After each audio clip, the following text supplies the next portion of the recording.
Hello guys ဒီနေ့မှာတော့ Roblox ထဲမှာတကယ်ရှင်းတဲ့တူဆော့လို့ကောင်းမဲ့ horror game 5 မျိုးကိုပြောပြပေးသွားမှာပဲဖြစ်ပါတယ်။မပြောခင်မှာကျွန်တော်ရဲ့ YouTube channel က subscriber 2k ပြည့်တော့မှာမလို့ subscribe မလုပ်ရသေးဘူးဆိုလို့ရှိရင်လုပ်ပေးခဲ့ဖို့တောင်းဆိုချင်ပါတယ်။ subscribe လုပ်ပေးပြီးဆိုလို့ရှိရင်တော့ video လေးကိုစလိုက်ကြအောင်။ကျွန်တော်ကတော့ game ပဲဖြစ်ပါတယ်။ပထမဆုံး game လေးက Roadside Dash Shawarma ဒီ game ကတော့နာမည်အတိုင်းပဲ Shawarma ဆိုတဲ့မုတ်ကိုတကယ်ရှင်းတဲ့တူရောင်းရမှာ။အဲ့မုတ်ကိုမြန်မာလိုဘယ်လိုခေါ်လဲတော့မသိပေမဲ့မုတ်ရဲ့ပုံစံကဒီလိုမျိုး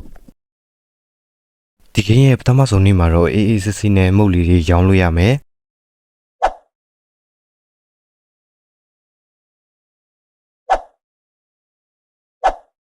ကျေးဇူးတင်ပါတယ်လို့ကျွန်တော်တို့ဆိုင်ရာဘယ်လောက်ထိတန့်ရှင်းလက်ဆက်လဲဆိုတော့ဒီမှာပဲကြည့်လိုက်တော့အောက်မှာကြာနေတဲ့ copy ထုတ်ကိုကောက်ပြီးတော့ထည့်လိုက်တာဒီကင်းထဲမှာတတိထားစရာကဒီလိုရုပ်ဆိုးတဲ့ကောင်လေးသူတို့မှားတဲ့ဟာကိုမှားပြီးပို့မိလိုက်လို့ရှိရင်ဘာဖြစ်မလဲဆိုတာသိလား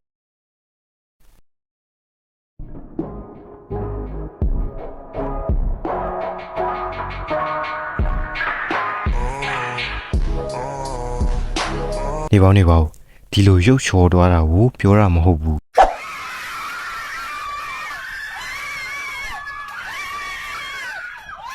ဒီကင်းကကြောက်ဖို့လဲကောင်းတယ်လို့စိတ်ဝင်စားဖို့လဲကောင်းတာမလို့တကယ်ရှင်းတဲ့တူစမ်းစောကြည့်ဖို့ပြောချင်ပါတယ်နောက်တစ်ကင်းက casual board gameဒီကင်းကဇက်လန်တပုတ်တင်နဲ့ပဲအဆုံးသတ်ထားတဲ့ one shot horror game ဒီကင်းထဲမှာမိဘရဲ့အကူအညီနဲ့အိမ်တလုံးဝယ်လိုက်တဲ့ Michael Ender လို့ခေါ်တဲ့အသက်19နှစ်အရွယ်ကျောင်းသားဒါမှမဟုတ်ကျောင်းသူတယောက်နေကစားရမှာဇက်လန်ရဲ့အချင်းချုပ်ကိုပြောရလို့ရှိရင်အိမ်တလုံးလုံးကိုတန့်ရှည်လုပ်ပြီးတဲ့အခါမှာထူးဆန်းတဲ့ပုတ်ပြားတစ်ခုကိုတွေ့လိုက်ရတယ်အဲ့ဒါကဝိညာဉ်တွေကိုခေါ်တဲ့ UG ပုတ်မြန်မာလိုဆိုလို့ရှိရင်တော့နက်ခေါ်တဲ့တက်ပြားပေါ့ဒီကင်းကတော်တော်လေးကြောက်ဖို့ကောင်းတော့မလို့ကြောက်တတ်တဲ့သူတွေဆိုလို့ရှိရင်တော့မစောတင်ပါဘူးဇက်လန်တွားဂိမ်းဆိုတော့အပြန်အလှန်မိခွန်းနေမိရတာတွေဖြေရတာတွေရှိတယ်မကြောက်တတ်ဘူးဆိုလို့ရှိရင်တော့နှစ်ချက်လေးတက်ပြီးစောဖို့အကြံပေးရှင်ပါတယ် Chloe Garden တွေက pet တွေ robot တွေအပြင်တခြား Roblox နဲ့ပတ်သက်တဲ့ item မှန်တစ်မျိုးကို Bisho ကနေယုံကြည်စိတ်ချစွာဝယ်လို့ရနိုင်ပါတယ် Bisho ရဲ့ Telegram link ကိုလည်းကျွန်တော် description နဲ့ comment ထဲမှာချပေးထားပါတယ်နောက်တစ်ခင်က Frigid Dad 1966ခုနှစ်ကဟိမဝင်တာတောင်တန်းဒေသကိုအခြေခံပြီးလုပ်ထားတဲ့ Roblox တရဲ့ game တငယ်ချင်းတွေနဲ့တူတူသိပ္ပံပညာရှင်တစ်ယောက်လိုဟန်ဆောင်ရမှာပါဒီ game ကအဆောက်အဦတစ်ခုတည်းကနေလွတ်မြောက်အောင်ကြိုးစားရတဲ့ mission တွေလုပ်ရတဲ့ပုံစံမျိုးပါ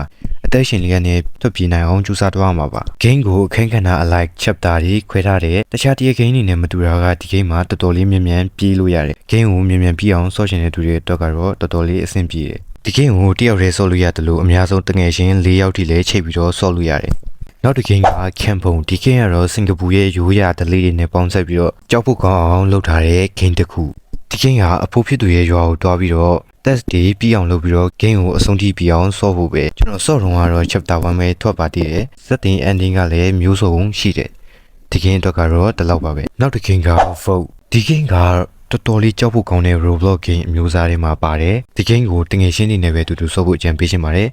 ကြောက်တယ်ဆိုရင်တော့တော်တော်လေးကြောက်ဖို့ကောင်းလို့ပါဒီ game ကတော့ယူဇက်လန်တော့ပုံစံပါပဲအပြိုခီတွားရကနေပြီးတော့တခြားကဘာဖြစ်တဲ့ reality စီကိုရောက်သွားတာပါဒါပေမဲ့အဆိုးရွားဆုံးပုံစံနဲ့ပေါ့ပုံမှန်တိုင်းပဲဒီ game မှာလည်းနားလည်ဖို့ခက်တဲ့ကြောက်စရာကောင်းတဲ့ဟာတွေအများကြီးပါတယ်စာသားနဲ့ဖော်ပြတဲ့စကားပြောတဲ့အခန်းတွေ chapter မျိုးစုံပါပြီးတော့ဇက်လန်ကလည်းတီးထွက်ကြရလောက်တဲ့အထိတော်တော်လေးကြောက်ဖို့ကောင်းတယ်အဲ့ဒါမှစောကြည့်ရှင်သေးတယ်ဆိုလို့ရှိရင်တော့တွားစောကြည့်ပါကျွန်တော်ကတော့တယောက်တည်းလုံးဝမစောရပါဘူးဗီဒီယိုလေးကတော့ဒီလောက်ပါပဲအားလုံးပဲနောက်ဗီဒီယိုမှာပြန်တွေ့ကြပါမယ် subscribe လေးတော့ကျွန်တော်ကိုလုပ်ပေးခဲ့ဖို့တောင်းဆိုချင်ပါတယ်